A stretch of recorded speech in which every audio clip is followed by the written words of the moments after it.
Everyone, welcome back to the channel Dattas academy. हम current affairs की series cover कर रहे हैं। उसमें आज हम जो टॉपिक कवर करेंगे वो लोकसभा स्पीकर के रिमूवल से रिलेटेड है। जो ओम बिरला जी हैं उनके रिमूवल के लिए एक मोशन आया था लास्ट मंथ। अब क्या है, मोशन हमारे लिए इम्पोर्टेंट नहीं है कि पॉलिटिकल एनवायरनमेंट हमारे लिए इम्पोर्टेंट नहीं है, लेकिन उसके कॉन्स्टिट्यूशनल लीगल प्रोविजंस क्या हैं वो हमारे लिए क्या है इंपॉर्टेंट हो जाते हैं। उनसे रिलेटेड जितने भी फैक्ट्स हैं वो हमसे एग्ज़ाम में पूछे जाते हैं। इस पॉइंट से रिलेटेड जितने भी प्रीवियस ईयर एग्ज़ाम्स में क्वेश्चंस आए हैं उनको भी हम डिस्कस करेंगे कि किस तरह ये प्रोसीजर आगे फॉरवर्ड होता है, और दूसरी बात कि किस तरह रिमूवल का प्रोसेस फॉलो होता है, उसके क्या कॉन्स्टिट्यूशनल प्रोविजंस है। चलिए शुरू करते हैं सेशन को। देखिए, यहाँ बात की गई है कॉन्स्टिट्यूशनल फाउंडेशन की। तो आर्टिकल 93 किस बारे में बात कर रहा है? 93 mandate the election of both speaker and deputy speaker, दोनों के इलेक्शन के बारे में कौन बात करता है? आर्टिकल 93 बात करता है। 94 किस बारे में बात करता है? Covers vacation, resignation and removal, तीनों चीज़ों के बारे में कौन सा? 94। अच्छा, रिमूवल के बारे में जो बात हो रही है, जिस मोशन की हम बात कर रहे हैं, ठीक है, वो मोशन 94C के अंडर आता है। याद रखना इस बात को, आर्टिकल 94C के अंदर क्या आता है? रिमूवल आता है। चलिए आगे बात करते हैं आर्टिकल 95 की। Defines who preside when the speakers office is vacant, जब स्पीकर का ऑफिस वैकेंट होता है तो कौन करता है? डेप्यूटी स्पीकर उसमें क्या करते हैं भाई? प्रिसाइड करते हैं। चलिए 96 के बारे में बात करें तो speaker can not preside over there on removal, हम कहते हैं कि वो प्रिसाइडिंग ऑफिसर नहीं हो सकते हैं, वो पीओ नहीं हो सकते हैं। दूसरा, फर्स्ट इंस्टेंस जो होता है वोटिंग का, उसमें वो वोट कर सकते हैं, लेकिन अगर टाई है तो वो वोट नहीं कर सकते। क्लियर है? चलिए आगे बात करते हैं अपॉइंटमेंट और टेन्योर के बारे में बात करते हैं। देखिए, इलेक्शन कैसे होता है? Elected by a simple majority of members represent and voting. जो मेंबर प्रेजेंट होते हैं वो क्या करते हैं? वोट करेंगे और क्या करेंगे? इलेक्ट करेंगे। किसकी प्रेजेंस में होगा? प्रोटेम स्पीकर बिठाया जाता है। Pro tem speaker appointed by the president to oversee the first sitting. First sitting में क्या किया जाएगा? अपॉइंट किया जाएगा किसको? प्रेसिडेंट द्वारा प्रोटेम स्पीकर को। उस सिटिंग में वो किसका इलेक्शन करवाएंगे? परमानेंट स्पीकर का क्या करवाएंगे? इलेक्शन कंडक्ट करवाते हैं। क्लियर है ये बात? ठीक है। दूसरी अगली बात करें तो टेन्योर के बारे में। Hold office from the date of election until immediately before the first meeting of the next Lok Sabha. जब नेक्स्ट लोकसभा इलेक्शन होता है तो उसकी फर्स्ट जो मीटिंग होती है उसमें प्रोटेम स्पीकर जो होते हैं वो किसका इलेक्शन करवाते हैं भाई? लोकसभा स्पीकर का। क्लियर हो गया है? Even if the house is dissolve, अगर हाउस डिजॉल्व है तब भी। क्लियर?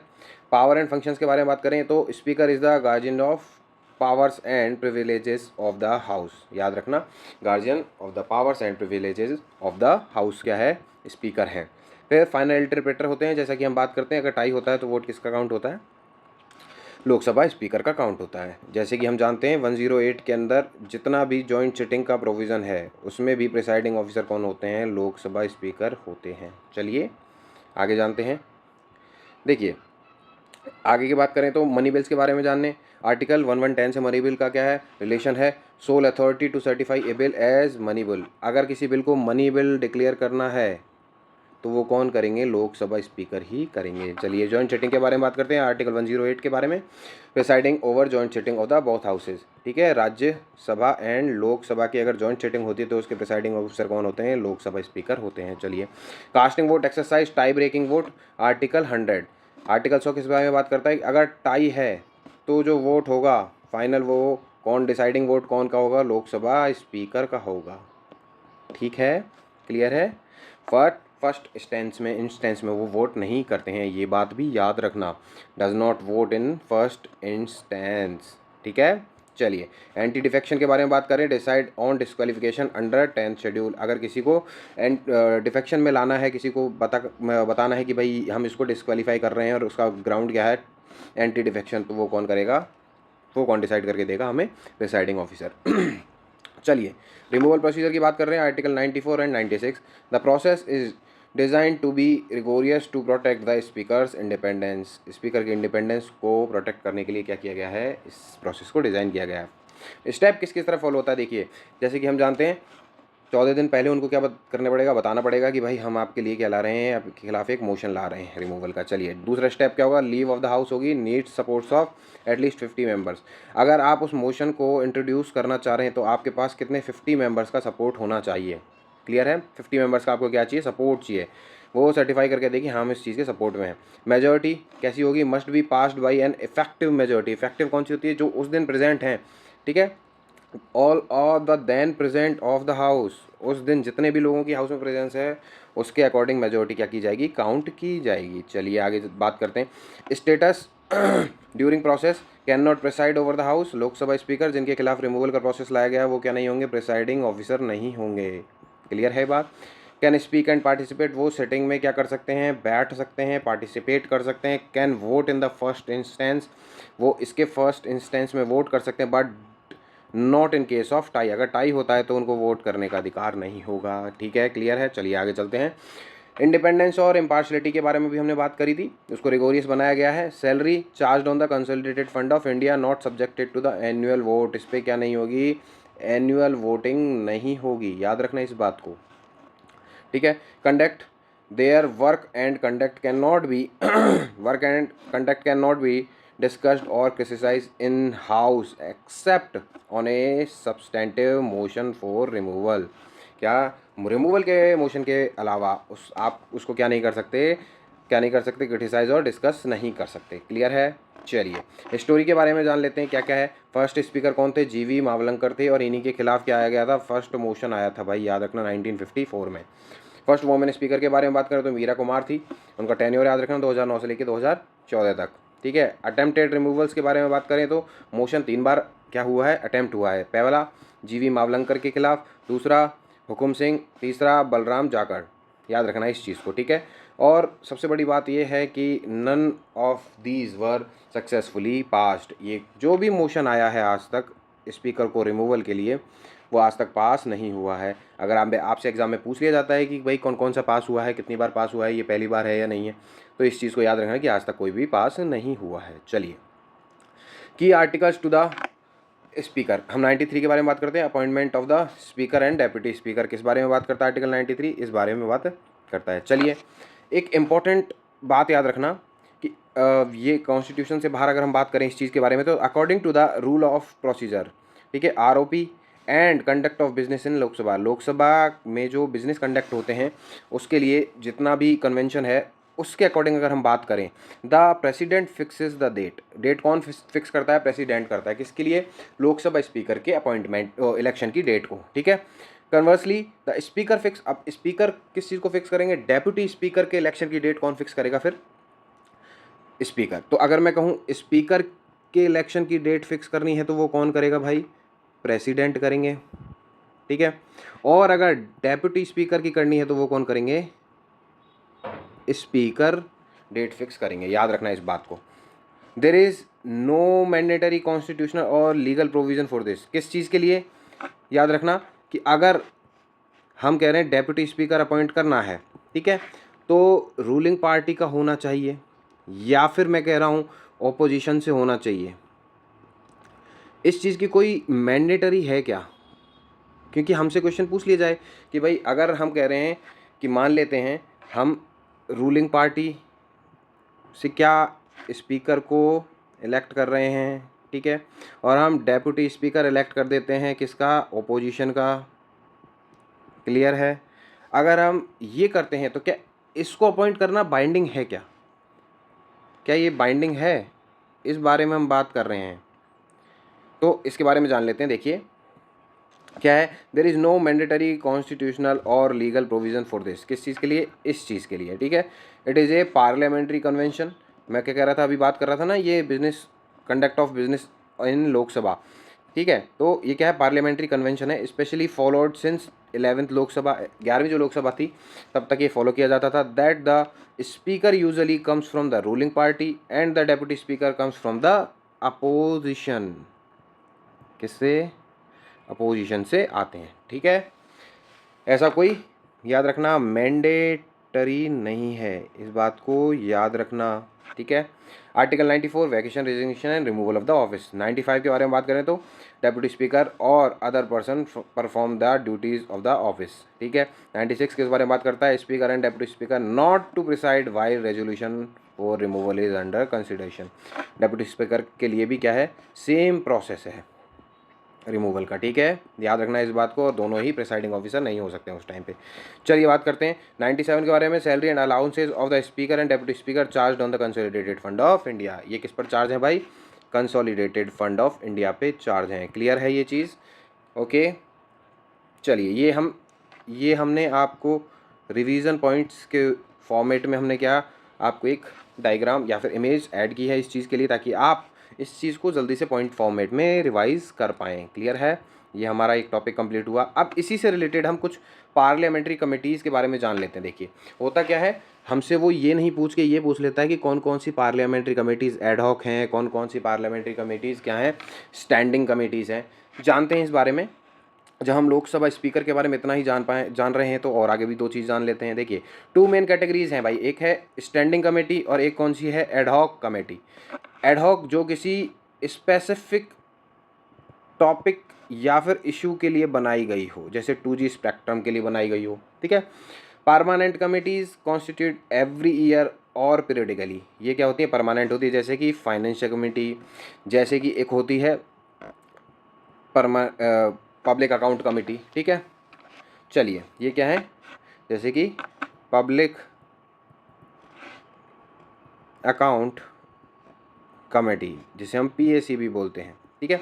ये क्या होती हैं भाई, स्टैंडिंग कमिटीज़ होती हैं पार्लियामेंट की। चलिए एडहॉक कमिटीज़ के बारे में जानते हैं। टेम्पररी कमिटीज़ होती हैं appointed for a specific task and dissolve once the task is completed. वो डिजॉल्व हो जाएंगे कब, जब टास्क कंप्लीट हो जाएगा। जैसे कि जॉइंट पार्लियामेंट्री कमेटी कब बैठाई जाती है, जैसे कि 2G स्पेक्ट्रम हो गया, उस टाइम पे बिठाई गई, ठीक है। तो इस तरह से कुछ इश्यूज़ होते हैं जिनमें क्या बिठाई जाती है, पार्लियामेंट्री कमेटी बिठाई जाती है। और कब बिठाई गई थी, जब हर्षद मेहता स्कैम हुआ था। हर्षद मेहता जो स्कैम हुआ था 1992 में, उसके लिए बिठाई गई। फिर और कब बिठाई गई, मैं कहता हूँ स्टॉक मार्केट का जो हुआ था, एक स्टॉक मार्केट स्कैम हुआ था 2001 में, उसके लिए बिठाई गई। तो JPC क्या है भाई, याद रखना, JPC फेमस एडहॉक कमेटी है, ठीक है। कौन सी, JPC is joint parliamentary committee is famous ad hoc committee. कभी आ जाए तो आप ये मत कर देना कि स्टैंडिंग कमेटी, नहीं, it is ad hoc committee. Clear है? चलिए इंपॉर्टेंस के बारे में बात करते हैं। ये जो कमिटीज़ हैं ये इंपॉर्टेंट क्यों है, देखिए एक्सपर्टीज़ होती है, स्पेशलाइजेशन होता है। Since member stay on the committee for a term, they develop expertise in specific field. जब मेंबर होते हैं वो एक फील्ड में क्या कर लेते हैं, एक्सपर्टीज़ हासिल कर लेते हैं, लाइक डिफेंस, फाइनेंस। तो क्या करता है, allowing for more technical and inform debates. वो क्या कर सकते हैं, इस चीज़ के बारे में उनको क्या होगी, नॉलेज ज़्यादा हो चुकी है, ठीक है। तो वो क्या कर सकते हैं, अच्छी तरह से चीज़ें डिस्कस कर पाएंगे, ठीक है। फिर कहते हैं नॉन पार्टीसन एटमॉस्फेयर हो जाता है कि आप एक साइड झुके नहीं रह सकते। कैसे, unlike the house committee meetings are held behind close doors. House committee की मीटिंग्स क्या होती हैं, बंद दरवाजे के बीच होती हैं। क्या कर सकते, इससे फ़ायदा क्या होता है, रिड्यूस पॉलिटिकल पॉस्चरिंग। इससे पॉलिटिकल पॉस्चरिंग क्या हो जाती है, कम हो जाती है। And allow members to build consensus across party line. Party line से बाहर, पार्टी लाइन के साथ क्या कर सकते हैं आप, कंसेंसस स्टैब्लिश कर सकते हैं। डिटेल्ड डेलिब्रेशन होता है। Parliament can only discuss the broad principle. Parliament में ऐसा नहीं है कि आप पूरा बिल पढ़ें और सुनाएं, तो उसमें टाइम टेकिंग ज़्यादा हो जाती है। हम कोई स्पेसिफिक पार्ट के बारे में बात करते हैं ना पार्लियामेंट में, कि सब सरकार ये लेकर आई है, इसका क्या फ़ायदा है, ठीक है। Committees perform the clause by clause. Committees क्या करती हैं, क्लॉज बाय क्लॉज स्टडी करती हैं भाई, और उसके बेसिस पर क्या करती हैं, वो उसको स्टडी करने के बाद इस चीज़ के आगे स्क्रूनिटी करती हैं। Scrutiny that is impossible on the floor of house. अगर हम in the house of Lok Sabha and Rajya Sabha अगर इस चीज़ को हम डिस्कस करते हैं तो ये टाइम टेकिंग ज़्यादा हो जाएगी, और इससे क्या होगा, कोई आउटकम भी निकल के नहीं आएगा, ठीक है। पब्लिक एंगेजमेंट के बारे में बात करें तो इससे क्या होगा, committees provide a platform for citizens, NGOs and expert to provide direct input into the law making process. वो कहते हैं कि इन लोगों को क्या किया जाए, हाउस में लाया जाए, और इनसे क्या कहें, कमेटी में इन लोगों का पार्टिसिपेशन हो। कैसे, जैसे सिटीजन कोई अगर एक्सपर्टीज़ है, NGO किसी के अगर NGO को कोई नॉलेज है पब्लिक रिलेटेड कामों में, provide direct input into the law making process. तो वो क्या कर सकते हैं, अपनी जो एक्सपर्टीज़ है उसको क्या कर सकते हैं, यूटिलाइज कर सकते हैं पब्लिक चीज़ों में, ठीक है। एफिशिएंसी के बारे में बात करें, they save the time of the house. हम कह रहे हैं अगर क्लॉज बाय क्लॉज अगर हाउस में पढ़ेंगे तो इस हाउस का टाइम क्या हो जाएगा, ज़्यादा हो जाएगा। By doing a heavy lifting allowing parliament to focus on major policy decisions. तो क्या होगा, पार्लियामेंट में सिर्फ वही क्लॉजेज पढ़े जाएंगे जिन पर क्या होना चाहिए, मेजर पॉलिसी डिपेंड करती है, वो किए जाएंगे, ठीक है। एक चीज़ याद रखने वाली क्या है, that A minister can not B member of financial committee. Minister जो है वो फाइनेंशियल कमेटी का नहीं हो सकता, मेंबर नहीं हो सकता। जैसे कि public account committee, estimate committee, committee on public units, CO जो पब्लिक यूनिट्स के बारे में क्या करती है, PSUs अगर सही से काम कर रहे हैं या नहीं उसके बारे में बात करते हैं। To ensure unbiased scrutiny of the executive, ठीक है। चलिए आगे बात करते हैं। देखिए कंपैरिजन के बारे में बात करें, वही हमने देखा है फीचर स्टैंडिंग कमेटी और एडॉक कमेटी, नेचर क्या है इसका, परमानेंट है ये टेम्पररी है। टेन्योर की बात करें तो रिकन्स्टिट्यूटेड एवरी ईयर, ये हर साल बनाई जाती है। ये एक काम स्पेसिफिक क्या किसी टॉपिक के लिए बनाई जाती है, किसी सब्जेक्ट के लिए बनाई जाती है, उसके बाद क्या हो जाती है, अपनी रिपोर्ट सबमिट करने के बाद समाप्त कर दी जाती है। फंक्शंस की बात करें तो कंटिन्यूस स्क्रूटिनी होती है, जैसे कि पब्लिक अकाउंट कमेटी, ठीक है। स्पेसिफिक टास्क ओरिएंटेड होती है एडॉक कमेटी। एग्जाम्पल के बारे में बात करें तो एस्टीमेट कमेटी क्या हो गई, इसकी एक एग्जाम्पल हो गई है, और JPC जॉइंट पार्लियामेंट्री कमेटी किसका एग्जाम्पल हो गई है भाई, एडहॉक कमेटी का। चलें आगे। अब हम इसी बेसिस पर प्रीवियस ईयर जो क्वेश्चंस हैं वो डिस्कस करते हैं। देखिए ये हमसे क्या कह रहा है, विद रेफरेंस UPSC 2020 में आया है, ठीक है। With reference to the deputy speaker of Lok Sabha consider the following, याद रखना, ठीक है। किसके बारे में पूछ रहा है ये, लोकसभा डेप्यूटी स्पीकर के बारे में। As per the rules of procedure the election of speaker shall be held on such date as the time describe by the, किसके बारे, date describe by the president, ठीक है। तो अभी हमने पढ़ा था, मैं अगर डेप्यूटी स्पीकर को हम इलेक्ट कर रहे हैं, ठीक है, कौन करेगा, डेप्यूटी स्पीकर को, याद रखो डेप्यूटी स्पीकर का इलेक्शन किसके हाथ में होता है भाई, डेप्यूटी स्पीकर का इलेक्शन होता है प्रेसिडेंट के, प्रेसिडेंट फिक्स करके देते हैं डेट, याद है, ठीक है। तो ये क्या कह रहा है, the election of speaker shall be held on such date of president में प्रेस्क्राइब, ठीक है। तो ये सही है क्योंकि यहाँ बात किसकी हो रही है भाई, इलेक्शन ऑफ द स्पीकर, ठीक है। चलिए दूसरा, there is a mandatory provision that the election of candidate as deputy speaker of Lok Sabha shall be from either the main opposition party और द रूलिंग पार्टी। अब ये कह रहा है ऐसा मैंडेटरी है, मैंडेटरी तो नहीं है, हमने अभी देखा था ना, इट इज़ नॉट मैंडेटरी, तो मैंडेटरी प्रोविजंस नहीं है। ये किस पर डिपेंड करता है भाई, कन्वेंशंस पर, क्लियर है। चलिए तो क्या हो गया, सही है, ठीक है, क्लियर। चलिए SSC में कोई सवाल आए हैं उसके बारे में देख लेते हैं। CGL 2021 में सवाल आया था, which article of the constitution of India mention that there shall be a speaker and a deputy speaker of the house. कौन सा आर्टिकल बताता है भाई, हमने देखा था ना आर्टिकल कौन सा, 93। CHSL में आया, who appoints the speaker pro tem of the Lok Sabha, कौन करता है भाई, अभी हम बात कर रहे थे प्रेसिडेंट अपॉइंट करते हैं, फर्स्ट सिटिंग होती है तब, क्लियर है। वो किसको अपॉइंट करता है फिर, प्रोटेम स्पीकर, स्पीकर को, क्लियर है ना।